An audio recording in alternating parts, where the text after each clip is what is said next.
신명기서는 모세가 모압 평지에서 이스라엘 백성들을 둘러앉혀 놓고 4편에 이르는 설교 말씀을 전하는 그 내용이 장편으로 기록이 되어 있습니다. 그 첫 편은 우리가 지난 시간까지 다루었듯이 신명기 1장 1절로부터 4장 43절까지 광야 생활 40년에 대한 내용을 소개했습니다. 그리고 둘째 편에는 오늘부터 우리가 다루고자 하는데요. 신명기 4장 44절부터 26장 19절까지에 이르는 방대한 분량인데 시내산 앞에서 벌어졌던 그러한 내용들을 다룹니다. 그리고 셋째 편은 새로운 세대와 새롭게 하나님과의 언약을 세우고 그 언약을 반드시 지키라고 당부하는 내용으로 신명기 27장 1절로부터 30장 20절까지 기록이 되어 있고, 네 번째 마지막 설교편은 12지파를 향해 축복하는 모세의 유언과 같은 내용이 쓰여져 있는데 신명기 31장 1절부터 34장 끝까지 그렇게 기록이 되어 있습니다. 이처럼 장편으로 되어 있는 4편의 설교를 다 마치고 나면 모세는 이제 비스가산 저쪽 편으로 가서 자신이 그렇게도 들어가고 싶어 했던 가나안 땅을 한 번쯤 쳐다보고는 하나님께서 부르시는 대로 그 생명을 다하게 될 것입니다. 그런데 우리말에 참 희한한 게 있습니다. 뭔가 하면 암탉이 울면 집안이 망한다 그러는 건데요. 암탉이 언제 우는가요? 알 낳고 꼬꼬대 가잖아요. 그러니까 집안 망하는 거하고는 상관이 없는 것 같아요. 그런데도 사람들은 암탉이 울면 집안이 망한다, 그런 이야기들을 합니다. 뿐만이 아닙니다. 여자 셋이 모이면 접시가 깨진다 하는 말도 있는데요. 여자들이 셋만 모이면 설거지나 하고 있을까요? 아마 설거지는 안 할 것 같아요. 혼자 있을 때나 설거지하지 셋 모이면 설거지는 안 할 것 같은데도 불구하고 접시가 깨진다는 말을 합니다. 우리한테만 이런 말들이 있는 게 아니에요. 히브리인들한테도 이런 말이 있습니다. 그들은 모이기만 하면 무슨 말을 하는가 하면 그때의 모세가 그렇게 시작을 합니다. 6월절 이야기를 하는 거예요. 그들은 모이기만 하면 그저 끊임없이 6월절 이야기를 해댔습니다. 이달을 너희에게 달의 시작 곧 해의 첫 달이 되게 하고 너희는 이스라엘 온 회중에게 말하여 이르라. 이달 열흘에 너희가 각자 어린 양을 잡을지니 각 가족대로 그 식구를 위하여 어린 양을 취하되 이달 19날까지 간직하였다가 해질 때에 이스라엘 회중이 그 양을 잡고 그 피를 양을 먹을 집 좌우 문설주와 임방에 바르라. 출애굽 사건에 대한 그 내용을 기록해 놓고 있는데요. 여기 보면 열흘날 너희가 어린 양을 잡으라 그래 놓고 19날까지 기다렸다가 다시 회중이 그 양을 잡으라, 2번 잡으라는 말이 등장을 합니다. 동일한 단어에서 이렇게 번역이 되었겠습니다만 앞에 있는 잡으라는 말과 뒤에 있는 잡으라는 말은 조금 의미가 다릅니다. 앞에 열흘날 어린 양을 잡으라 하는 이 말은 양을 구별하라, 택해서 따로 띄어놓아라, 그런 이야기입니다. 다시 말하면 제물로 쓸 양을 우리 간에 놔두지 말고 따로 떼어놓으라, 그런 차원이고, 2번째 회중이 그 양을 잡고 그 피를 양을 먹을 집 문설주와 그 지방에 바르라고 하는 이때에 잡는 것은 죽이라는 이야기입니다. 우리 말에도 그런 게 있잖아요. 어떤 사람이 도둑질을 하러 들어갔다가 뭐가 물건을 딱 훔쳐가지고 나오면 붙잡히면 뭐라고 그러는가 하면 그 손에 뭐 들고 있는지 손 좀 봐라 그러잖아요. 그러면 이때는 손을 좀 들여다보라는 이야기죠. 그래놓고 뭐가 들렸다고 그러면 뒤에서 하는 말이 야 데리고 나가서 손 봐라 그랬다고. 그때 손 보란 말은 무슨 이야기죠? 혼내주라는 거죠. 똑같이 본다는 말이 우리말에도 틀리게 쓰이듯이 히브리 성경에 나오는 말도 잡는다고 하는 말이 이렇게 조금 다르게 표현이 되고 있습니다. 유대인들이 애굽 땅에서 나오던 그때에 이루어졌던 10가지 재앙은 대단했습니다. 뿐만이 아닙니다. 홍해가 갈라지는 사건 엄청났습니다. 정말 극적인 사건이었습니다. 하지만 이런 사건들은 다음에 있을 한 사건의 천초전에 불과합니다. 도대체 무슨 사건이 뒤에 벌어질 것이기에 그럴까요? 성경에는 그때에 무슨 일이 벌어질 것인지에 대한 내용을 기록해 놓고 있는데 이렇게 기록해 놓았습니다.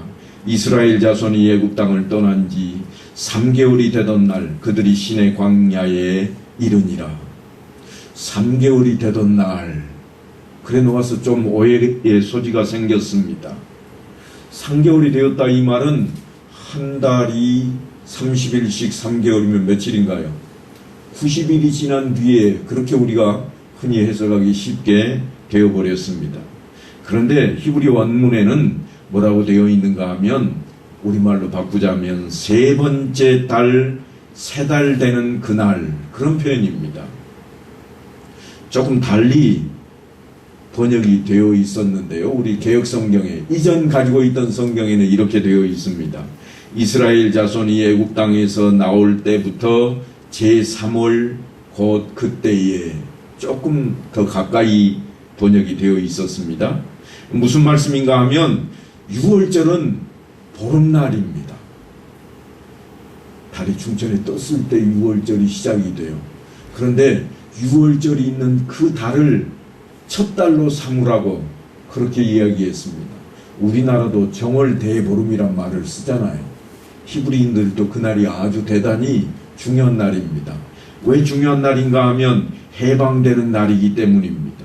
그런데 19날까지 기다리라고 그럽니다.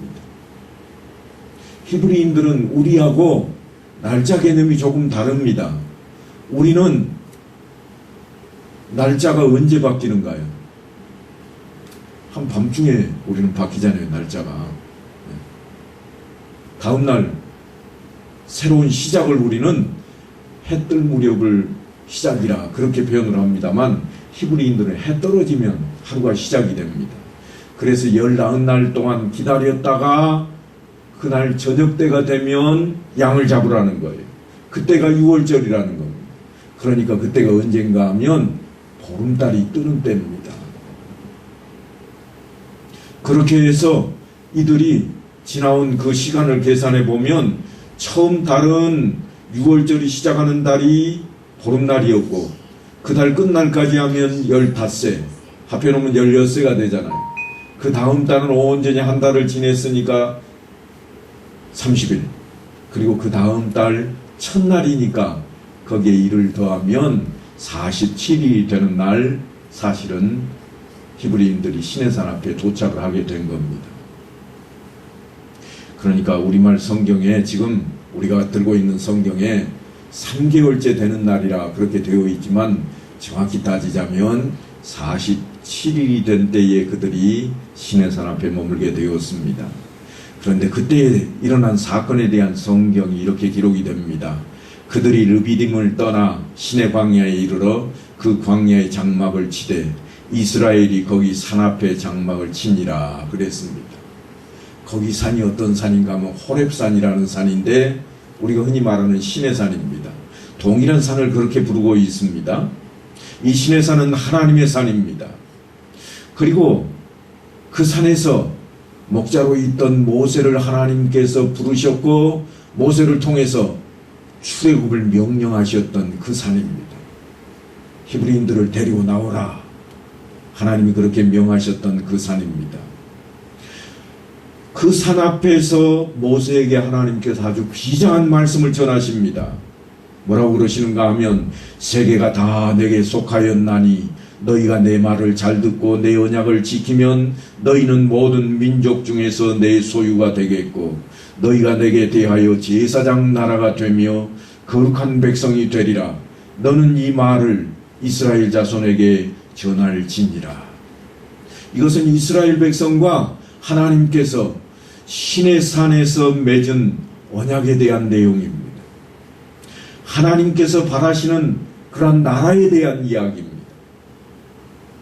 하나님께서 왜 이스라엘 백성을 구원해 내셨는지 그 목적이 밝혀지고 있는 내용입니다. 너희가 내게 대하여 제사장 나라가 되며 거룩한 백성이 되리라. 그러니까 하나님께서 이스라엘 백성을 구원하신 까닭이 홍해를 갈라 놓으시듯이 어려움과 역경을 해결해 주시려고 하는데 있지를 않습니다. 구름 기둥과 불 기둥으로 보호하고 인도하시듯이 이스라엘 백성들을 신변히 안전하게 지켜주시려고 하는 데에도 있지를 않습니다. 만나와 메추라기를 그들에게 공급한 것처럼 잘 먹고 잘 살라고 그래서 출애굽하신 게 아니에요. 그렇다면 그 목적이 뭔가? 그것은 제사장 나라를 세우고 또한 그 백성으로 삼겠다고 하는 겁니다. 이스라엘 백성들은 하나님께서 그들과 이런 언약을 맺고자 할 때 그 말씀을 다 듣고 이렇게 응답합니다. 여호와께서 명령하신 대로 우리가 다 행하리이다. 무슨 말씀인가 하면 하나님께서 우리에게 요구하시는 것 그거 우리가 다 할게요. 잘 먹고 잘 사는 것 아니어도 또한 우리를 안전하게 지키는 것이 아니어도 그리고 우리가 어떤 큰 일을 행해낸 그런 일이 아닐지라도 하나님께서 원하시는 대로 제사장 나라가 되고 하나님께서 원하시는 대로 하나님 백성이 되겠나이다. 그렇게 약속을 했습니다. 그렇게 약속을 하자 하나님께서 그 언약서에 도장을 찍겠다고 그러십니다. 그리고는 준비하라고 명령을 합니다. 준비할 일이 뭔가 하면 오늘과 내일 그들을 성결하게 하며 그들에게 옷을 빨게 하고 준비하게 하여 셋째 날을 기다리게 하라. 이는 셋째 날에 나 여호와가 온 백성의 목전에서 시내산에 강림하실 것입니다. 하나님께서 직접 나타나시겠답니다. 이 시내산 언약을 위해서 하나님께서 직접 나타나셔야 되겠으니 너희는 목욕제게 하고 옷도 빨아서 깨끗하게 하고 내 앞에 서라. 그런 말씀이에요. 절대 조건이 뭔가 하면 하나님을 만날 수 있는 조건이 성결하는 것입니다. 성결케 하는 것입니다. 그래야 만나 주시겠답니다. 성경에 종종 이런 말씀이 있는 걸 기억하실 거예요. 만날 만한 때에 찾으라. 그러면 그가 너희를 만나 주시리라. 그런데 그 만나 주시는 조건이 뭔가 하면 깨끗하게 하라. 그런 말이에요. 요즘 우리식으로 다 바꿔서 번역을 해놓자면 회개하라. 그리고 나를 찾으라. 그런 이야기예요. 자복하고 내 앞에 나오면 내가 너희를 만나 주리라. 그런 말씀입니다. 호세아 선지자는 그 셋째 날에 대해서 이런 표현을 쓰고 있습니다. 오라 우리가 여호와께로 돌아가자. 여호와께서 우리를 찢으셨으나 도로 낫게 하실 것이요 우리를 치셨으나 싸매어 주실 것임이라. 여호와께서 이틀 후에 우리를 살리시며 셋째 날에 우리를 일으키시리니 우리가 그의 앞에서 살리라. 하나님 앞에 살 수 있는 길은 죄가 없어야 됩니다. 깨끗해야 됩니다.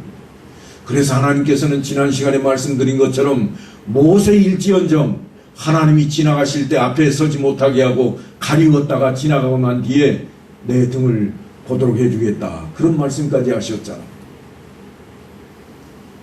그러니까 여호와께로 우리가 돌아가려면 우리가 완전히 회복된 모습으로 나타나야 할 것인데 그 기간을 사흘을 주겠다. 그런 표현을 쓰고 있습니다. 예수님께서도 이런 말씀을 하신 적이 있습니다. 오늘과 내일은 내가 귀신을 쫓아내며 병을 고치다가 제3일에는 완전하여지리라. 그런데 여기 완전하여지리라 하는 이 단어 위에가 첨자가 하나 붙어 있는데 그 첨자를 설명해 놓은 게 성경 아래쪽에 내려가 보면 또는 완전히 이루리라 그랬습니다. 무슨 말씀인가 하면 예수님께서 십자가에 못 박혀 죽으시고 사흘 후에 부활하실 터인데 그 사흘이라고 하는 그 어간이 오늘과 내일은 그 더러운 귀신을 쫓아내고 병을 고치시겠다고 하는 겁니다. 깨끗게 하겠다고 하는 겁니다. 상처난 몸과 마음을 치유하시고 셋째 날이 되기를 기다린다는 그런 의미입니다. 그래서 셋째 날이 되면 그날은 완전하게 되는 날이요, 부활의 날입니다. 여기에서 어제는 홍해를 건너기 전에 삶이 이스라엘 백성들에게 있었을 것이요, 또한 홍해를 건너고 난 이후에 오늘의 삶이 그들의 있고, 또한 그 이후로 저곳에 들어갈 삶이 그들 앞에 펼쳐지게 될 것입니다. 우리에게도 마찬가지입니다. 세례를 받기 전에 시간들이 우리에게 있어 왔고, 세례 받고 난 이후에 오늘과 같은 우리의 삶이 있으며, 이후에 우리가 어떻게 살아가야 할 것인가 하는 이 땅에서 사는 삶이 우리 앞에 펼쳐지게 된다고 하는 것입니다. 그래서 이제 신명기에는 너는 여기 내 곁에 서 있으라. 내가 모든 명령과 규례와 법도를 네게 이르리니 너는 그것을 그들에게 가르쳐서 내가 그들에게 기업으로 주는 땅에서 그들에게 이것을 행하게 하라 그럽니다. 그러니까 행한다고 하는 것은 변화되는 것, 다시 말하면 성화의 기간입니다. 하나님 앞에서 완전해질 수 없는 우리지만 그 길을 걷도록 준비하고 애써야 된다고 하는 차원의 말씀입니다. 그렇게 이스라엘 백성들은 몸과 마음을, 그의 영혼을 깨끗하게 했습니다. 그리고 셋째 날 그들 눈앞에 엄청난 광경이 펼쳐집니다. 시내산의 연기가 자욱한데 그 연기는 옹기점의 연기처럼 피어올랐고, 또한 온 산이 진동했습니다. 어디선가 힘찬 나팔 소리가 울려 퍼집니다. 그때 불길 가운데 하나님께서 강림하시는 것을 이스라엘 백성들이 먼 발치에서 올려다보게 되었습니다. 이스라엘 백성들은 두려움에 떨림으로 납작 땅바닥에 엎드릴 수밖에 없었습니다. 감히 얼굴을 들고 쳐다볼 엄두를 내지 못했습니다. 그런 하나님 앞에서 이스라엘 백성들이 하나님의 백성으로 언약하고 백성이 된 것입니다. 하나님과 이스라엘 사이에 그 유명한 시내산 언약이 체결되었다. 이 말은 구약의 교회가 태동되었다, 그런 의미입니다. 신약시대에도 동일한 일이 벌어집니다. 유월절에 어린 양으로 오셨던 예수 그리스도께서 십자가에 못 박혀 죽으셨고, 죽으신 지 사흘 만에 부활하는 사건이 일어났으며, 7주가 지난 오순절에 성령 강림하는 사건이 일어나게 됩니다. 성령 강림하는 사건을 펴낸 내용을 보면 불의 혀 같은 것이 갈라지고 구름이 빽빽했다는 표현을 씁니다. 마치 시내산 앞에서 이스라엘 백성들이 시내산에 자욱한 구름과 불기둥이 있고, 또한 강한 소리, 진동, 땅의 흔들림과 나팔 소리가 있었던 것을 바라본 것처럼 신약교회도 성령 충만함으로 우리 앞에 태동이 되었습니다. 구약교회와 신약교회가 태동하는 공통점이 있습니다. 그것은 뭔가 하면 유월절로부터 시작되었던 것이 오순절이 되자 교회로 그들 안에 태동되게 되었다고 하는 것입니다. 그러니까 출발은 모두가 다 유월절입니다. 어린 양을 잡아 문설주와 임방에 바른 날도 유월절이요, 어린 양으로 오신 예수 그리스도께서 십자가에 피를 흘리시고 우리의 죄값을 대속하기 위해 제물로 바쳐진 날도 유월절입니다. 종살이하던 이스라엘 백성들이 애굽에서 구원받은 날, 그때로부터 7주가 지나서 이제 77절 마지막 끝나고 난 뒤에 하나님께서 강림하신 사건과, 또한 예수님께서 부활하시고 7주가 지나서 오순절이 될 때에, 6월절로부터 오순절이 되자 성령이 강림하신 그 놀라운 이 날은 모두가 다 오순절과 관련이 있습니다. 그래서 구약의 교회와 신약의 교회는 모두가 다 오순절이 시작이 됩니다. 왜 하필 오순절일까요? 이 날을 성경은 뭐라고 표현하고 있는가 하면 7주가 지난 때의 절기로 처음 익은 열매를 드리는 날이라 그랬습니다. 그런데 제가 예전에 처음 익은 열매를 드리는 날을 설명할 때 초실절이라는 표현을 쓰며 언제라고 했는가 하면 6월절의 첫 안식일이 지난 다음 날을 제가 표현을 했던 적이 있습니다. 그날이 초실절입니다. 그런데 다시금 우리가 흔히 사용하는 맥추절이라고 부르는 77절에 처음 익은 열매를 드린 날이라 이런 표현을 성경에 하는 곳이 있습니다. 왜 그러는가 하면 이 날은 6월절에 파종을 하고 파종한 그 열매가 맺는 날입니다. 그러니까 50일 만에 이삭이 열매가 맺히게 된 것입니다. 지금 그 이야기를 하고 있습니다. 초실절과는 조금 다른 차원의 이야기입니다. 이거를 이해를 하셔야만 될 것입니다. 단순하게 처음 익은 그러한 열매를 바치는 감사제를 77절이라 그러는 것이 아니고 6월절에 뿌린 씨앗, 신약성경에 하면 예수님께서 씨앗을 뿌릴 때인데 어떻게 휘어져서 거둘 때가 되었다는 표현을 쓰고 있는 것이 바로 그 이야기입니다. 씨앗을 언제 뿌리는가 하면 6월절에 파종합니다. 그런데 6월절에 벌써 초실절을 우리는 지키는 것을 봤잖아요. 열매가 벌써 맺은 것도 있습니다. 그래서 그 이야기를 두 가지를 지금 동시에 하고 있습니다. 사도 바울은 그 첫 열매가 예수님이라고 하는 표현을 씁니다. 왜 그러는가 하면 이제 그리스도께서 죽은 자 가운데서 다시 살아나사 잠자는 자들의 첫 열매가 되셨도다. 잠자는 자들의 첫 열매, 부활의 첫 열매가 되셨다 그랬습니다. 예수님이 언제 부활을 하시는가 하면 6월절에 십자가에 못 박혀 죽으시고 사흘 지난 뒤에 장사되었다가 사흘 후에 안식 후 첫날 부활을 하십니다. 그날이 초실절과 동일한 날로 우리 앞에 첫 열매가 되었다 그런 표현이 되는 거예요. 하나님께서는 이스라엘 백성들에게 그렇다면 뭘 받기를 원하셨을까요?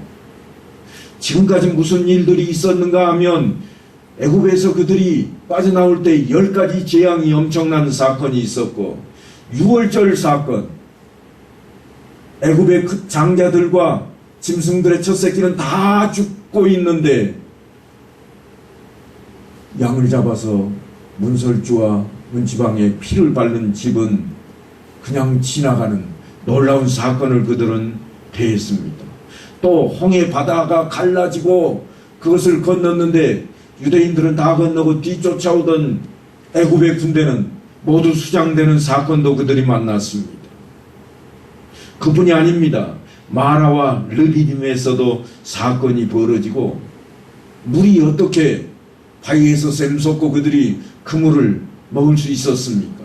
뿐만이 아닙니다. 아말렉과의 전투가 벌어졌는데 그저 기도하는 발이 올라가 있는 동안은 전쟁에서 지지 않고 계속 이겼다는 표현이 있을 정도로 놀라운 사건이 일어나고 이러한 사건들을 통해서 그들이 체험한 게 뭘까요? 50일 동안 지금 47일 만에 도착하는 동안 그들이 체험한 사건들은 무엇이었을까요? 그것은 하나님의 권능과 천하무적이신 하나님을 그들이 만났습니다. 그래서 하나님께서 뭘 하라고 하는가 하면 그런 하나님을 너희가 믿으라 그 말씀입니다. 모세가 그들에게 지금 강조하는 것이 하나님을 믿고 의지하라 그 이야기입니다. 하나님께서는 그들에게 믿음을 원하십니다. 구약의 교회는 하나님의 구원하심을 경험하는 첫 열매로서 이스라엘 자신들을 하나님 앞에 두리면서 탄생을 했습니다. 스스로 그들은 씻고 준비하고 희생하며 하나님 앞에 정결의 식을 드려서 하나님 앞에 나아갔다면 신약의 교회는 예수 그리스도의 부활이 처음 맺는 열매가 되어서 주님이 드리는 그 희생 제물로 인해 우리가 구원을 받는 역사 속에 있게 되었습니다. 그 동일한 사건을 놓고 오늘 신명기는 이렇게 기록됩니다. 너는 여기 내 곁에 서 있으라. 내가 모든 명령과 규례와 법도를 내게 이루리니 너는 그것을 그들에게 가르쳐서 내가 그들에게 기업으로 주는 땅에서 그들에게 이것을 행하게 하라. 뭐라고 말씀을 하는가 하면 아주 강조되어 있습니다. 이것을 행하게 하라 그랬습니다. 아마도 규례와 법도를 가장 중요시 여겼던 사람들이 누굴까 하고 보면 바리새인들일 겁니다. 우리와는 비교도 할 수 없을 정도로 그들은 열성적으로 규례와 법도를 지켜왔습니다. 그럼에도 불구하고 주님께서 그들에게 질책을 하십니다. 심지어는 화 있을진저 외식하는 서기관들과 바리새인들이여, 너희는 천국 문을 사람들 앞에서 닫고 너희도 들어가지 않고 들어가려 하는 자도 들어가지 못하게 하는도다. 천국을 가로막고 있다는 겁니다. 그런 책망을 하고 있습니다.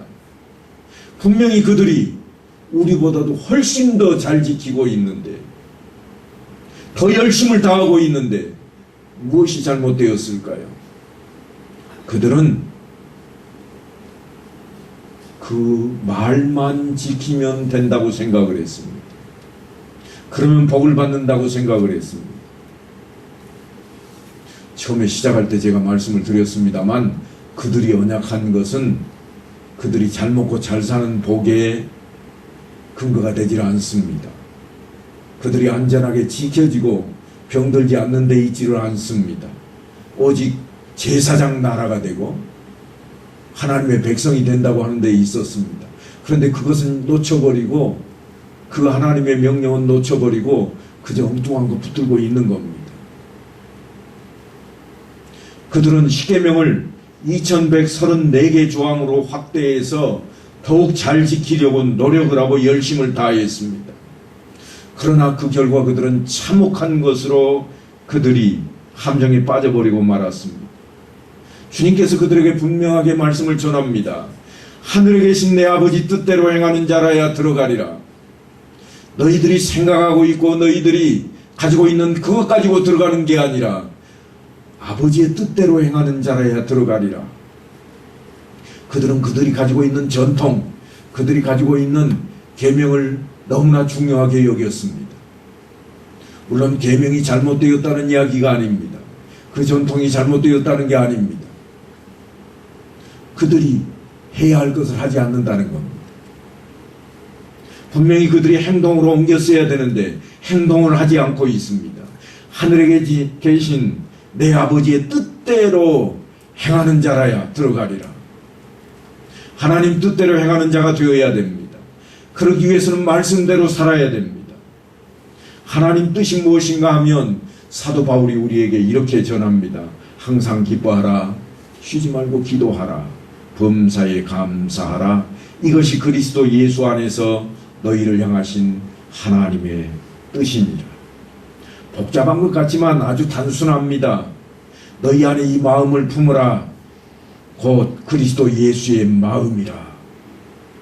예수 그리스도의 마음을 우리가 품으면 우리는 기뻐할 수 있고 쉬지 않고 하나님을 만나며 기도할 수 있고 범사가 다 감사하게 될 것이라.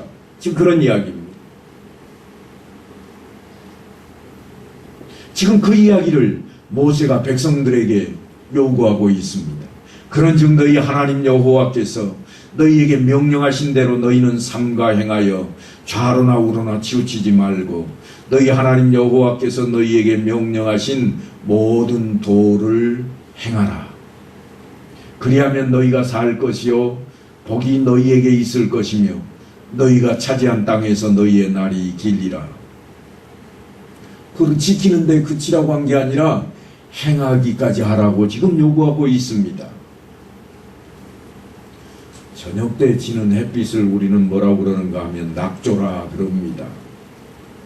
그 넘어가는 해를 향해서는 석양이라 그런 표현을 씁니다. 서쪽으로 넘어가는 석양이 물들면 붉게 물든 모습이 정말 아름다운 노을을 연출합니다. 그런데 지금 모세의 나이가 얼마인가 하면 120세입니다.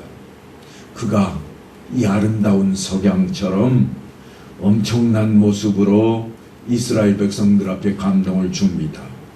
그때의 모습은 대단합니다. 모세가 죽을 때 나이 120세였으나 그의 눈이 흐리지 아니하였고 기력이 쇠하지 아니하였더라.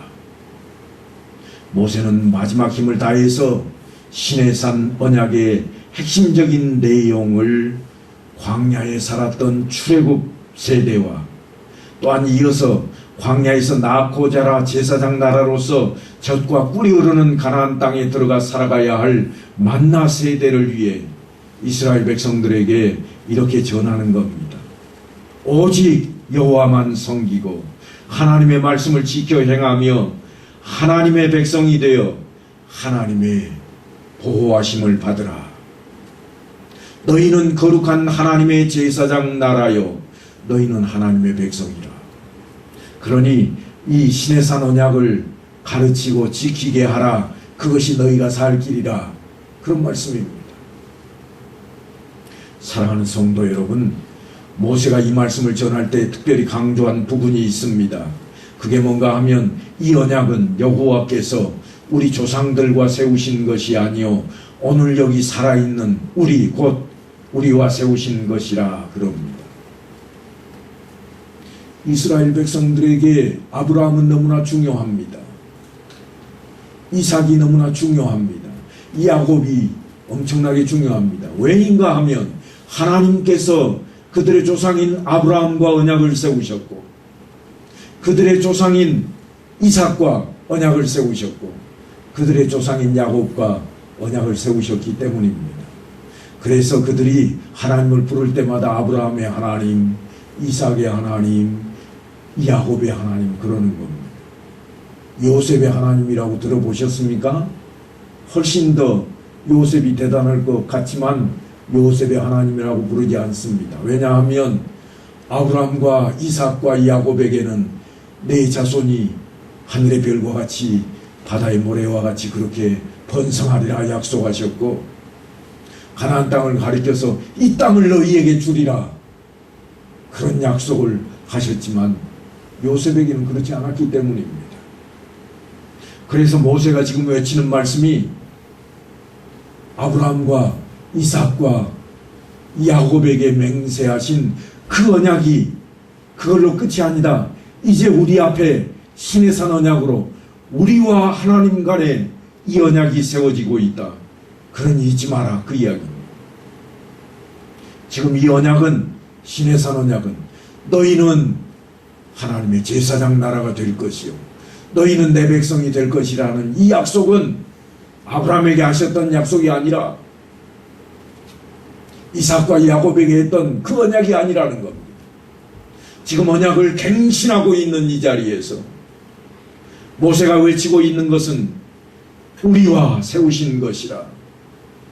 그러니까 조상의 하나님이 아닌 나의 하나님으로 붙들어야 된다는 겁니다.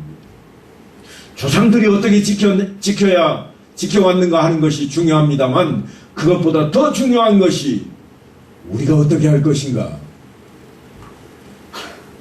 비록 시대가 바뀌고 세대가 달라졌지만 여전히 시내산 언약은 살아 숨쉬고 있습니다. 우리를 향하신 하나님의 뜻은 변함이 없으십니다. 주님께서 하신 말씀대로 하늘에 계신 내 아버지 뜻대로 행하는 자라야 들어가리라. 이 말씀은 우리에게 현재 진행형입니다. 주님의 말씀은 여전하십니다. 내가 어떻게 살 것인가? 아버지의 뜻대로 행하는 자라야 하나님 나라, 그 나라에 들어가게 될 것이라. 이 말씀 앞에 우리가 바로 써야만 되겠습니다. 그저 성경책 안 잊어버리려고 가방에 꽉 쌓아놓고 열쇠로 채워놓는다고 다 될 일이 아닙니다. 아니 성경의 좋은 구절 집에 잘 보인 장소에 붙여놓았다고 끝나는 게 아닙니다. 성경은 지금 그걸 요구하고 있지를 않습니다. 그렇게 하는 것이 문제가 된다고 주님께서는 바리새인 같다고 외쳤고 모세는 너희는 지키라 하지 않고 행동으로 보이라고 행하라고 명령을 하고 있습니다. 우리가 아버지의 뜻대로 행할 때에 우리 앞에 그 말씀이 바로 서게 되어서 우리에게 하나님께서 함께 하시는 복이, 형통의 복이 임하게 될 것입니다. 그래서 요셉에게 임하였던 그 형통의 복, 하나님이 함께 하심이 오늘날 우리에게도 여전히 이루어지는 역사가 있게 되기를 간절히 축원합니다.